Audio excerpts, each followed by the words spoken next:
कार्यक्रम के सह प्रायोजक हैं। नौमेनी गोल्ड, अनोखी तकनीक है जापान की। दयाल पशु आहार, दूध दमदार, आप शानदार। अन्नदाता, अन्नदाता, नीत तुम्हारा अन्नदाता, पग पग पर है संग तुम्हारे अन्नदाता। लहू किसानों का बन के पसीना सींचता है धरती का सीना। मेहनत का तेरी हक दिलवाने, नई तकनीक नई खोज बताने। पशुधन को गुणवान बनाना, पौध सुरक्षा को सिखलाना, खेती के सब गुर समझाने, भारत का सरताज बनाने। आठों पहर है संग तुम्हारे अन्नदाता, अन्नदाता। नमस्कार, मैं हूं आपके साथ कात्यायनी चतुर्वेदी और अन्नदाता कार्यक्रम में आप सभी दर्शकों का बहुत स्वागत करती हूं। हर रोज की तरह कार्यक्रम में हम लेकर आते हैं खेती बाड़ी से जुड़ी हुई बहुत सारी लाभकारी जानकारियां। तो फिर चलिए सबसे पहले देखते हैं क्या है विशेष आपके लिए आज के कार्यक्रम में। उड़द और मूंग की फसल में कैसे करें कीटों का नियंत्रण। अच्छी फसल है तो केला के बाग की देखरेख और प्रबंधन।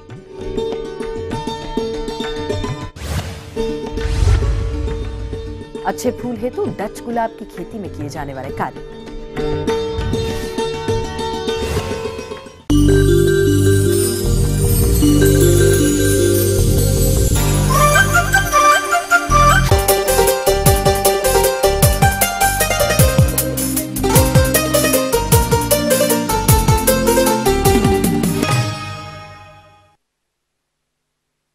हमारे प्रदेश के जिन भी किसान भाइयों ने उड़द और मूंग की बुआई की है, उनकी फसल वर्तमान में बढ़वार की अवस्था पर है, लेकिन कुछ हानिकारक कीट इस समय फसल को क्षति भी पहुंचा रहे हैं, जिनका नियंत्रण करना बेहद जरूरी है।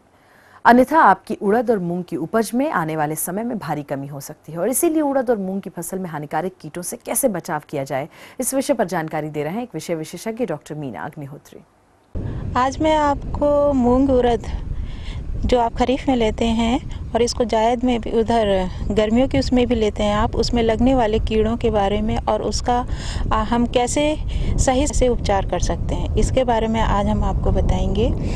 सबसे पहले मूंग उड़द में दोनों में एक ही जैसा कीट समूह जो होता है वो लगभग उस क्रॉप को नुकसान पहुंचाता है। और इस दोनों में ही मूंग उड़द में ही इसकी जमाव की अवस्था से ही कीड़ों का लगना स्टार्ट हो आरंभ हो जाता है। तो ये जैसे ही आपका ये पौधा बाहर आता है वो मुरझाने लग जाता है, तो इसका मतलब है कि आपके खेत में इस कीट का आक्रमण है, मूंग उड़द में इस कीट का आक्रमण है। तो आप इस कीट की रोकथाम के लिए सबसे पहले जब आप मूंग उड़द की बुआई करने जा रहे हैं तो सबसे पहले इसको एक कीटनाशी है इमिडाक्लोप्रिड, उसकी 3 ml या बहुत ज़्यादा आपके उसमें होता हो या 5 ml से 1 किलोग्राम सीड को इस कीटनाशी से उपचारित करके बोएं। तो इस कीटनाशी से उपचारित करने से आपको 2 लाभ होंगे। एक तो तना छेदक जो कीट है उससे आपकी फसल का बचाव संभव हो, साथ ही साथ इस उपचारित करने से आपकी फसल को लगभग 1 महीने तक जो इसमें चूसक कीट या लग जाते हैं उससे भी आप ये अपनी फसल को बचा सकते हैं। जब आपकी फसल मूंग उड़द की फसल जो है वनस्पतिक अवस्था में आती है तो इसमें एक दूसरा जो कीड़ा है जिसको कि आप देखते होंगे कि उसकी सूंडी में बाल बाल होते हैं, और एक वैसे ही दूसरा एक कीड़ा होता है उसकी शरीर पे कोई बाल नहीं होता है जिसको कि स्पोडोप्टेरा या तंबाकू सूंडी की 2 सूंडियों का बहुत ज़्यादा प्रकोप होता है। तो इन दोनों ही सूंडियों की रोकथाम के लिए आपको सबसे पहले लैम्डासाइलोहेलोथ्रीन की 1 ml पानी में मिला करके प्रति हेक्टेयर के दर से अगर छिड़काव करेंगे तो आप इन कीड़ों को आप शुरुआती अवस्था में अपनी फसल को बचा सकते हैं। अगर तंबाकू की सूंडी जो कि हरे समुद्री हरे की तरह की होती है, अगर इस सूंडी का बहुत ज़्यादा प्रकोप है तो आप अपनी फसल को एक इंडोक्साकार्प नामक एक दवा आती है, उसकी दवा का 1 ml पर लीटर के हिसाब से अपने फसल में छिड़काव करें तो तंबाकू की सीढ़ी। लेकिन इस दवा का तभी प्रयोग करें जब बहुत ज़्यादा आपकी फसल में इस कीट का आक्रमण हो। साथ ही साथ मूंग में और उड़द में ही एक पीला मोज़ेक भी लगता है, जिसमें कि आपका जो पौधा होता है वो पीले रंग का हो जाता है। ये एक विषाणु जनित रोग है जो कि एक सफ़ेद मक्खी, जिसको कि वाइट फ्लाई या सफ़ेद मक्खी भी कहते हैं, उसके द्वारा ये जो पीला मोज़ेक है आपकी फसल में फैलता है। तो अगर आपकी फसल में अगर कोई पीला पौधा दिखाई दे तो उसका एक ही उपचार है कि आप उस पौधे को नष्ट कर दें और या तो जला दें या फिर मिट्टी में दबा दें। और नहीं तो ये क्या करेगा, यहाँ से जो सफ़ेद मक्खी है यहाँ से रस चूसेगी और दूसरे पौधे में जाएगी और उस रस से जो विषाणु है एक पौधे से दूसरे पौधे में ये उसको वहाँ पर फैला देगी। तो इस कीट की भी रोकथाम के लिए एक आप दूसरी दवा है ट्राइजोफास। उस दवा का आप 2 ml पर लीटर के हिसाब से अपनी फसल में प्रयोग करें तो मूंग उड़द में सफ़ेद मक्खी का नियंत्रण हो जाएगा। और अगर आप इस मक्खी को नियंत्रण कर लेंगे तो जो विषाणु जनित रोग है जिसको कि वो पीला मोज़ेक कहते हैं वो भी कंट्रोल हो जाएगा। साथ ही साथ आपकी जब ये फूल अवस्था आती है पौधे में तब दूसरे जो कीट हैं मदकुण और थ्रिप्स नामक कीटों का आपकी फसल में मूंग उड़द में बहुत ज़्यादा अटैक होता है। तो इसके साथ ही साथ ये जब बग का हो जाता है तो आपको उसको कैसे पहचानेंगे कि आपकी फसल में थ्रिप्स का या बग का अटैक। जब फसल में फली अवस्था आती है तो या तो फलियां बनेंगे नहीं या फिर फली बनेंगी भी तो उसमें के अंदर कोई दाना नहीं होगा। तो इससे पता चल जाएगा कि आपको कि आपकी फसल में थ्रिप्स या फिर मदकुण का प्रकोप हो रहा है। तो इस कीट के नियंत्रण के लिए जैसे कि मैंने पहले भी बताया, आप नीम की फली का एक्सट्रैक्ट 5% या फिर ट्राइजोफास 2 ml पर लीटर के हिसाब से मिला करके अपनी फसल में छिड़काव करें। एक बात मैं किसान भाइयों मैं आपको बताना चाहूँगी कि आप सही समय पर सही उपचार करें तो ही संभव है। जैसे ही आपकी फसल में किसी भी कीट का प्रकोप करता है तो आप अपने निकटवर्ती कृषि वैज्ञानिक जो कि कीट विज्ञानी हैं उससे संपर्क करें और उसको फसल में सही दवा डालें तो आपकी फसल जो है कीटों के प्रकोप से मुक्त होगी।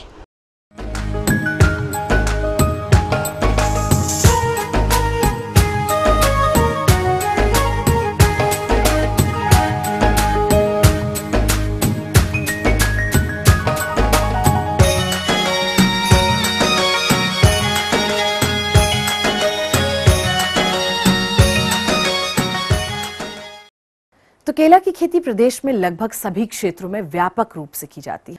अतः इस फसल से गुणवत्ता युक्त फसल पाने के लिए इसमें कुछ प्रबंधन कार्यों को करना बेहद जरूरी है, तभी आप केले की अच्छी उपज भी पा सकते हैं।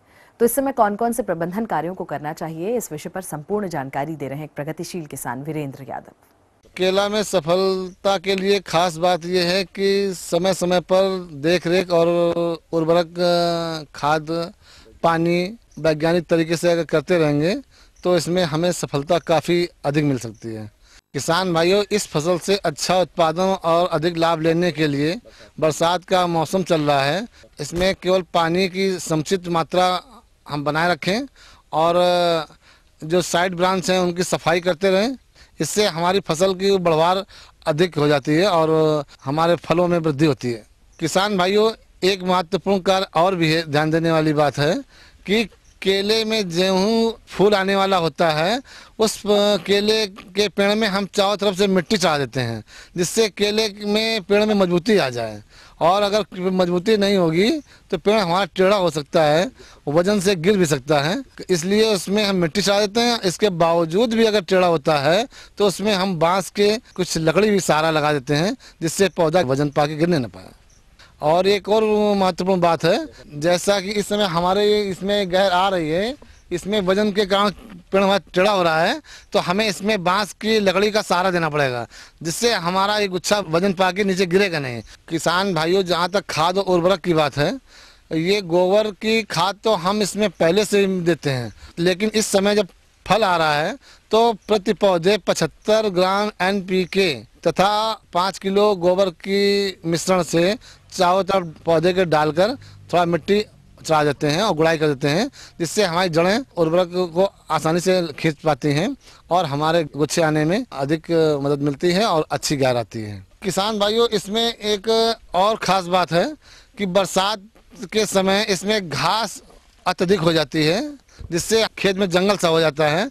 ऐसी अवस्था में हमें खुरपी से और फावड़े की सहायता से घास को निकालते रहना चाहिए, गुड़ाई करते रहना चाहिए, जिससे हमारे पौधों को पर्याप्त मात्रा में उर्वरक मिलता रहता है और हमारे पौधे विकसित होते रहते हैं। किसान भाइयों, इसी समय केले की फसल में बनाना बीटल कीट का भी प्रकोप बहुत देखा जाता है, जो फलों को खराब कर देते हैं।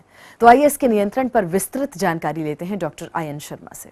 हमारे दूसरे राज्यों के केले के मुकाबले नहीं टिक पाता है, और इसका मुख्य कारण है कि उसमें क्वालिटी जो है वो नहीं बन पाती है। इसकी क्वालिटी खराब होती है, और इस क्वालिटी को खराब करने में सबसे महत्वपूर्ण स्केरिंग बीटल रोल अदा करता है। और इसका कीड़ा जो बीटल है, बीटल का मतलब कि जो कड़ा पंख वाला ऊपर से रहता है।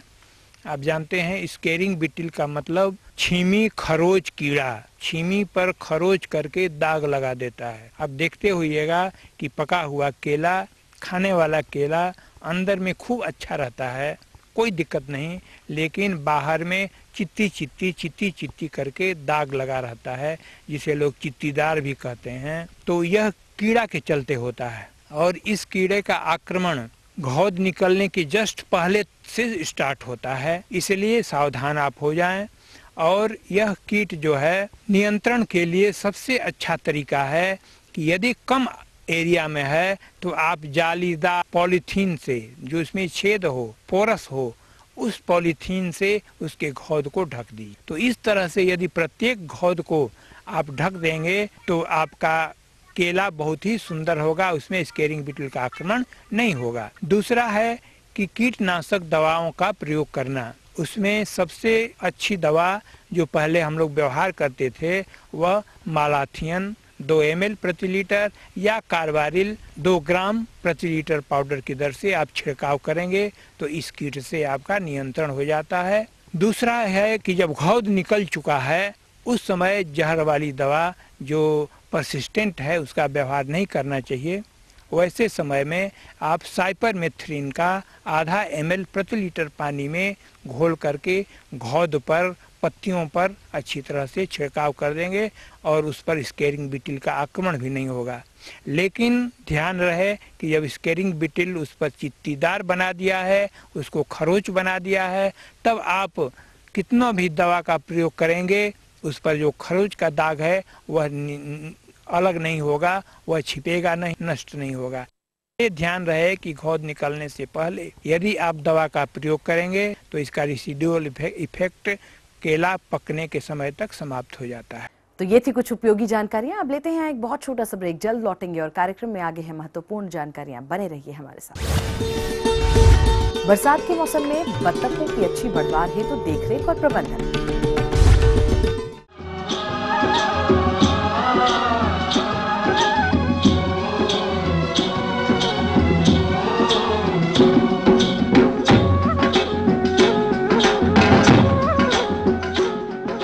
ब्रेक के बाद आप सभी का एक बार फिर से बहुत स्वागत है अन्नदाता कार्यक्रम में। बढ़ते हैं अपनी अगली प्रस्तुति की ओर।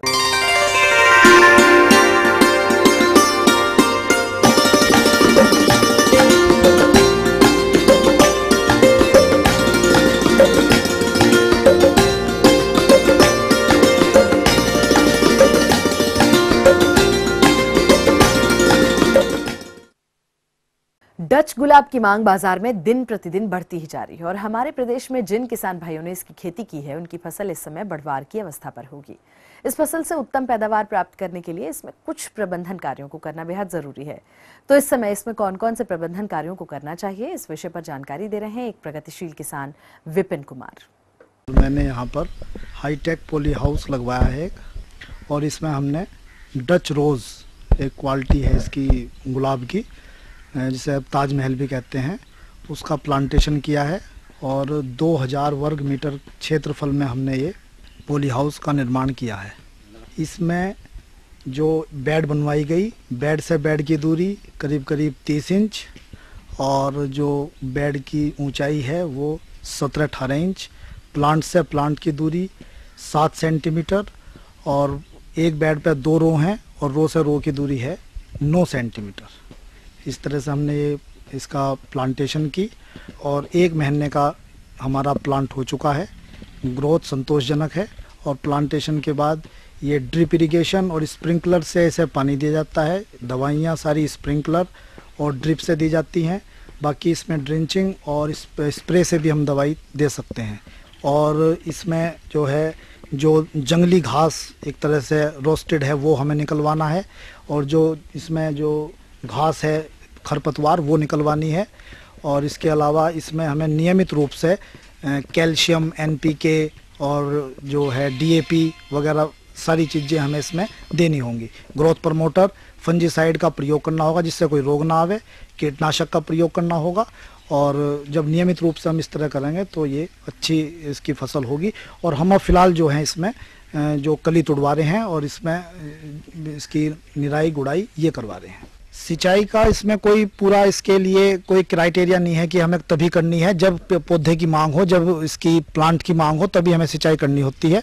चाहे ज़्यादा गर्मी है, अगर प्लांट सूख रहे हैं, हमें उसमें नमी बनाए रखना हो, मेन चीज़ है उसमें नमी बनाए रखनी होती है। और इसमें एक ह्यूमिडिटी की इसमें हमें तैयार जो उमस है वो इसके लिए सबसे उपयुक्त जो वातावरण है वो है, इसमें ही ये पौधा ग्रोथ करता है। एक तो बीमारी इसमें आती है जी, इसमें सुंडी लग जाती है, कीड़ा सुंडी, और वो उससे पत्ते जो हैं वो उसके जाली हो जाए, उनमें पहचान है उसकी, तो उसमें हम अवांट या कोरोजन डाल सकते हैं, कोई भी पेस्टिसाइड। इसके बाद इसमें एक बीमारी है कि इसमें सफ़ेद मक्खी, एक छोटा सा मच्छर सा है वो आता है, तो उसके लिए इमिडासिड एक कोई कीटनाशक हैं कई, वे हाँ वो इसमें हम लगा सकते हैं। माइट आती है उसके लिए एक बाज़ार में हैं कई प्रकार के, और इस तरह से इसे हम से इसमें बहुत ज़्यादा आती है तो फंजीसाइड इसमें रोको है, रिडोमिल है, ये सब चीज़ें इसमें लगाई जा सकती हैं।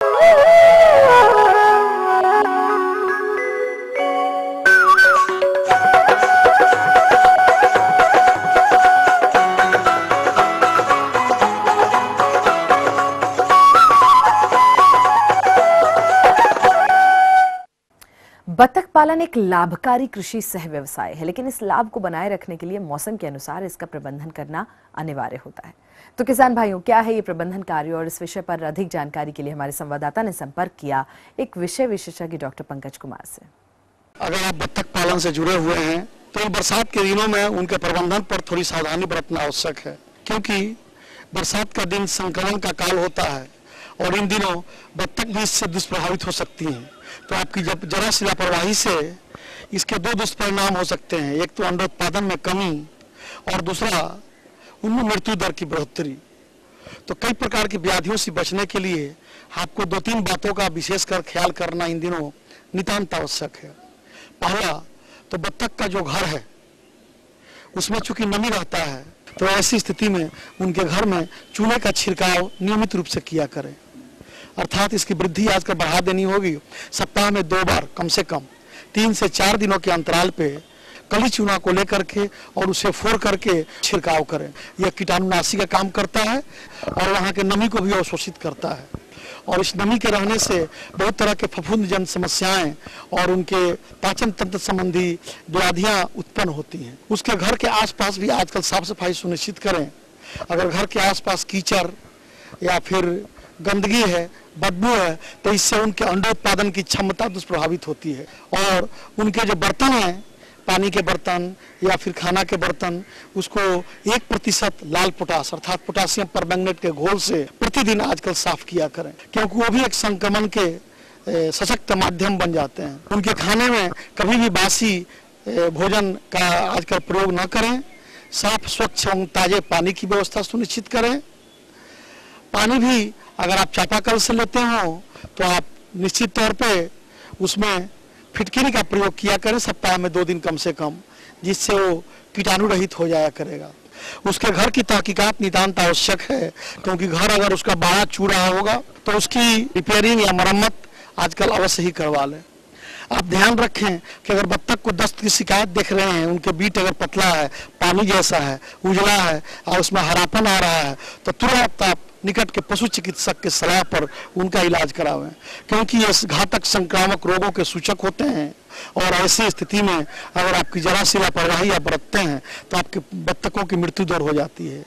अगर साधारण दस्त की बीमारी है तो आप उन्हें ट्राइमिथोप्रिम सल्फामिथाजोल की दवाएं शारीरिक वजन के अनुपात में पशु चिकित्सक की सलाह पर लेकर के आप उन्हें दे सकते हैं, तो यह कारगर साबित होता है। आजकल बत्तख में अरुचि की शिकायत हो जाती है, भोजन कम उठाते हैं, कोने में सुस्त पड़े रहते हैं, तो ऐसी स्थिति में उन्हें कोई लिवर एक्सट्रैक्ट की दवा भी देना फायदेमंद होता है। कोई भी बी कॉम्प्लेक्स या लिवर एक्सट्रैक्ट की दवा 5 लीटर पानी में 5 से 10 मिलीलीटर दवा मिलाकर अगर बत्तख को आप खिलाते हैं तो फायदेमंद होगा।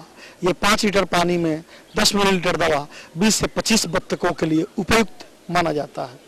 अन्य एक प्रमुख घटक बत्तख पालन के लिए बरसात के दिन में अगर सुरक्षा की बात हम करते हैं तो सबसे बड़ी चीज कि बत्तख जिस पानी में रहता है, अर्थात जो तालाब है या फिर उसका जल का स्रोत है, उसकी साफ सफाई सुनिश्चित करें, क्योंकि मूसलाधार बारिश के चलते बाहर का पानी और उसके साथ साथ कई तरह के कीड़े मकोड़े, जीवाणु, कीटाणु उसमें आ जाते हैं। इसमें तालाब है तो आजकल चूना का प्रयोग कम से कम 15 दिन पर एक बार अगर बरसात में करते हैं तो तालाब का पानी कीटाणु रहित होगा।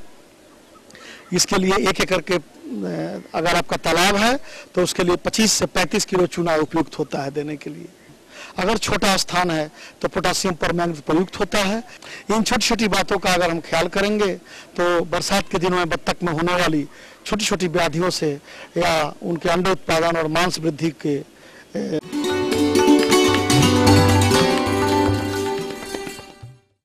अन्नदाता हेल्पलाइन निशुल्क फोन संपर्क सेवा के माध्यम से आपके द्वारा पूछे गए प्रश्नों में से 1 या 2 महत्वपूर्ण प्रश्नों को हम अपने कार्यक्रम में शामिल जरूर करते हैं, और इसी के तहत आज का चयनित प्रश्न और उसका जवाब इस प्रकार है। निःशुल्क अन्नदाता हेल्पलाइन में आज हमने जिस प्रश्न को शामिल किया है उसे पूछा है धनचाड़ा पौड़ी गढ़वाल के पूरन भंडारी ने।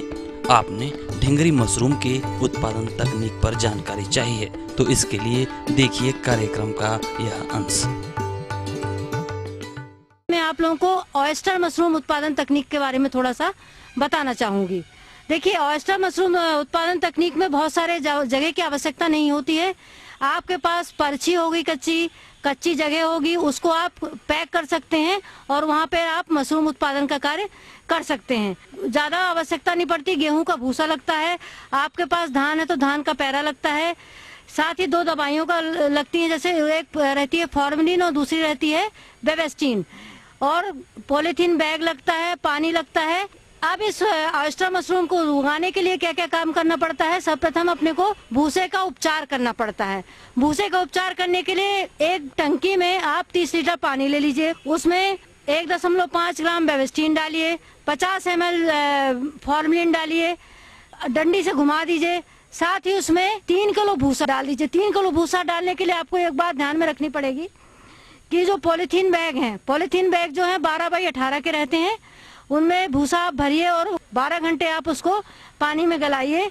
और सुबह जो है दूसरे दिन, अगर आपका कच्चा फर्श है तो उस पर पॉलीथीन बिछा लीजिए, अगर पक्का फर्श है तो चलेगा, उस पर आप भूसे को ढेर बना दीजिए, तो क्या होगा, पानी निकल जाएगा। पानी निथरने का तरीका ये है कि जब आप पानी को निथारें तो जब मुट्ठी बनाते हैं भूसे की तो अपना हाथ गीला होता है, परंतु पानी नहीं निथरना चाहिए। तो इसका मतलब ये है कि अपना भूसा अच्छी तरह से निथर गया है। अब अपने को बैग की भराई का कार्य करना है। जो इसका बीज होता है, मशरूम का बीज होता है, उसको स्पॉन कहते हैं। यह स्पॉन जो है कृषि विश्वविद्यालय में प्लांट पैथोलॉजी डिपार्टमेंट में आपको प्राप्त हो जाता है। ये आपको प्राप्त करना पड़ता है।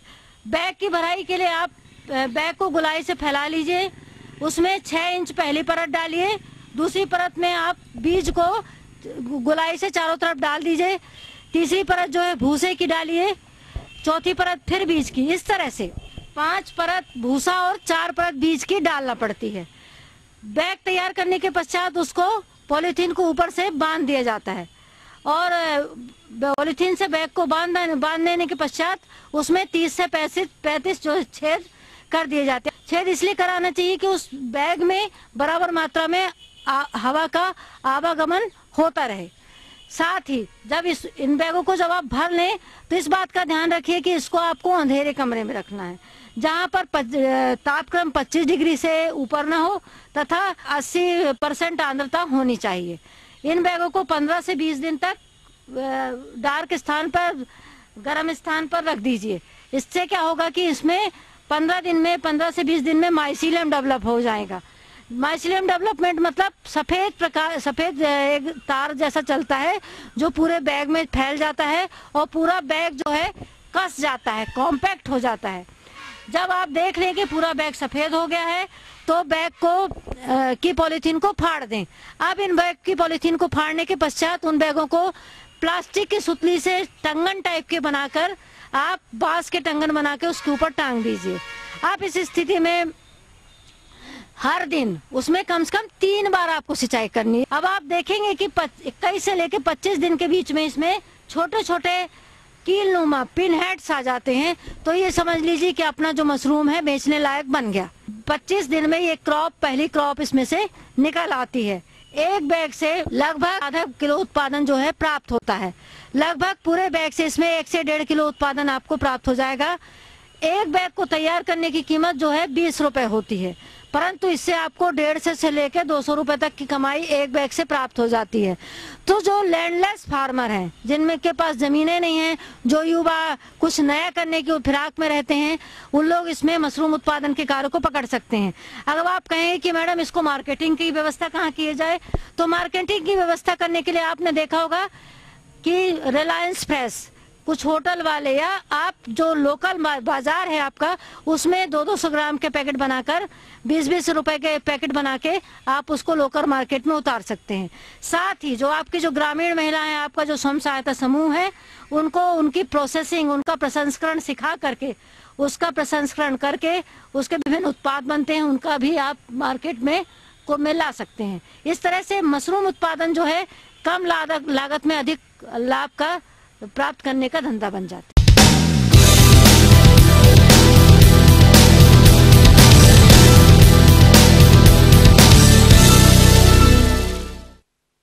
राज्य की विभिन्न मंडियों में कृषि उत्पादों के चढ़ते उतरते बाजार भाव की संक्षिप्त जानकारी इस प्रकार से है।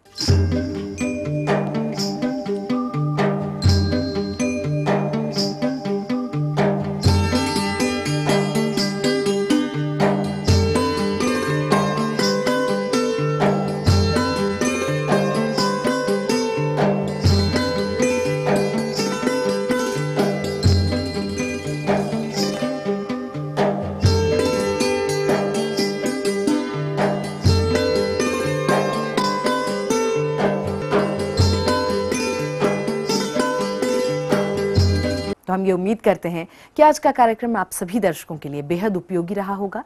किसान भाइयों, अन्नदाता आपकी सेवा के लिए संकल्परत है। कृषि संबंधित समस्या एवं सुझावों के लिए आप हमें इस पते पर संपर्क भी कर सकते हैं।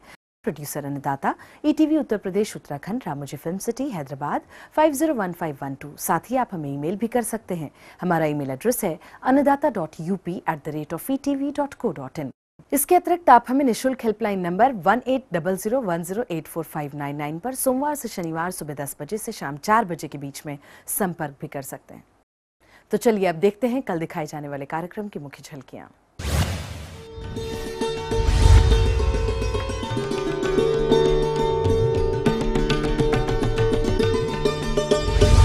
फिलहाल अन्नदाता की पूरी टीम को दीजिए इजाजत। कल फिर इसी समय आपसे मुलाकात होगी कृषि संबंधित कुछ और रोचक जानकारियों के साथ। नमस्कार।